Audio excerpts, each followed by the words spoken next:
சூரியன் பந்தள ராஜ்யத்தின் மேல் இதமான மென்மை சூட்டோடு மண்டியிருந்தார்.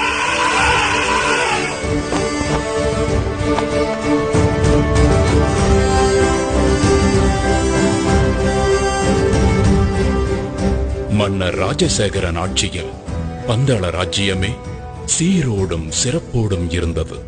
என்றாலும் ஒரு ராஜ்யத்தை ஆளும் மன்னருக்கு, சுகபோகங்கள் குறைவில்லாத அரசருக்கு ஒரு சோகம் இருந்தது.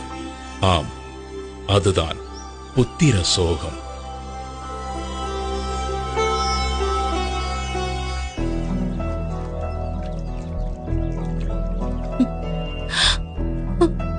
இதை எண்ணி தினமும் கண்ணீர் வடித்துக் கொண்டிருந்த மகாராணி கோப்பெரும் தேவிக்கு எப்படி ஆறுதல் சொல்வதென்றே தெரியாமல் தவித்தார் மன்னர் ராஜசேகரன்.